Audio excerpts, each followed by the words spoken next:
আসসালামু আলাইকুম সংগ্রামী সাথী ও বন্ধুগণ, সাংস্কৃতিক মিডিয়ার পক্ষ থেকে সবাইকে আন্তরিক মোবারকবাদ।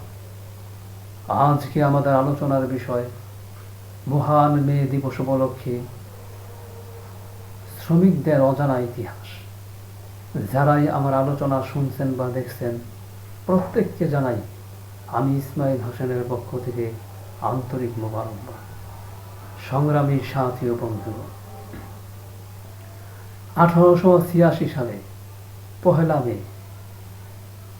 শ্রমিকদের ন্যায্য অধিকার 8 ঘন্টা কর্মঘণ্টার দাবিতে যুক্তরাষ্ট্রের শিকাগো শহরে এক আন্দোলনের ঘোষণা করা হয়। যে শান্তিপূর্ণ আন্দোলনে পুলিশের বুলেটে গুরুতরত আহত হন বেশ কিছু শ্রমিক। ফলে আন্দোলনের দাবানল আরো তীব্র হয়। পরবর্তীতে 4 মে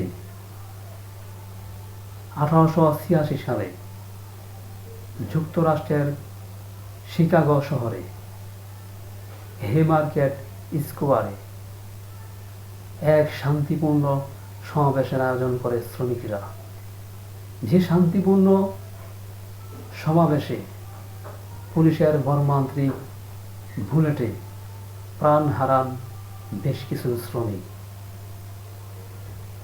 ফলে আন্দোলনের দাবানল আরো এক ধাপ বৃদ্ধি পায়।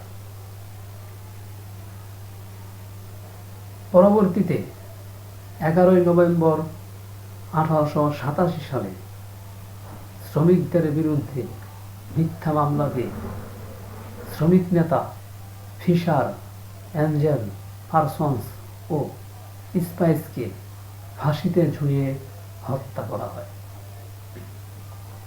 ফলে আন্দোলনের দাবানল দেশ থেকে দেশান্তরে ছড়িয়ে পড়ে। অবশেষে শ্রমিকদের আন্দোলনের দাবানলের মুখে পড়ে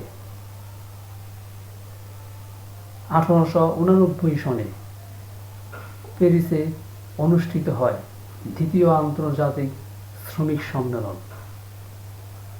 যে সম্মেলনে শ্রমিকদের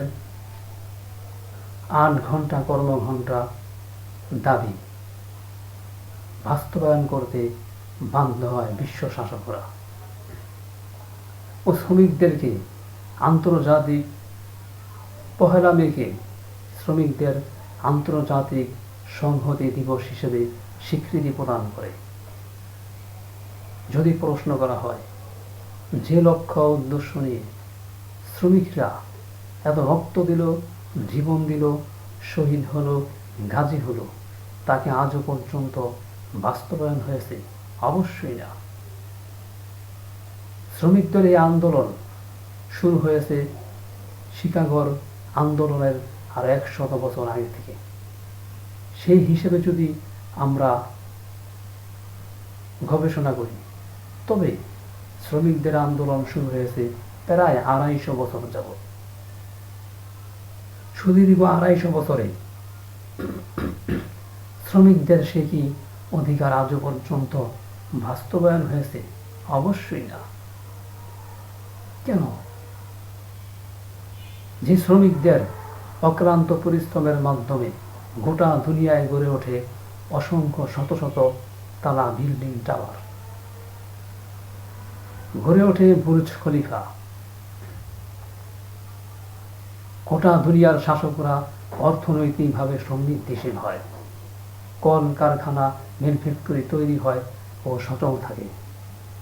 আজ গোটা দুনিয়ার মধ্যে সেই সব শ্রমিকরাই সবচেয়ে বেশি লাঞ্ছিত, বঞ্চিত, অপমানিত, অপদস্থ, অবহেলিত, ঘৃণিত, বিপর্জিত। কেন? গোটা দুনিয়ার শ্রমিকদের প্রতি, মিল ফ্যাক্টরির প্রতি শাসকদের সুনজর সুদৃষ্টি না থাকার কারণ। আমরা শ্রমিকদের প্রতি মালিকদের সাথে শ্রমিক মালিকদের মধ্যে যে বৈষম্য আছে তার অবসান চাই। গোটা দুনিয়ার শ্রমিকদের প্রতি শাসকদের সুনজর সুদৃষ্টি রাখার বিশেষ আহ্বান করছি। 2. আজ ঢাকার বাইতুল মোকাররমের উত্তর গেটে অনুষ্ঠিত হয়ে গেল বিশাল শ্রমিক সমাবেশ। ইসলামী শ্রমিক আন্দোলনের উদ্যোগে আয়োজিত শ্রমিক সমাবেশে বক্তব্য প্রদান করেন ইসলামী আন্দোলন বাংলাদেশের সিনিয়র নায়েবে আমির মুফতি সৈয়দ মোহাম্মদ ফয়জুল করিম। তিনি বলেন, গোটা দুনিয়ার শ্রমিকরা যে কষ্ট করছে, গোটা দুনিয়ার শ্রমিকদের মাধ্যমে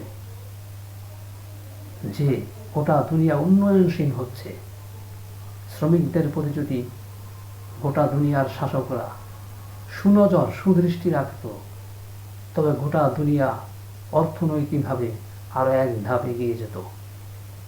গোটা দুনিয়ার মিল ফ্যাক্টরি কলকারখানা থেকে যত চুরি ডাকাতি সন্ত্রাসী দুর্নীতি রাহাজানি খুন গুম দুর্নীতি নিখোঁজ আছে তার অবসান ঘটত।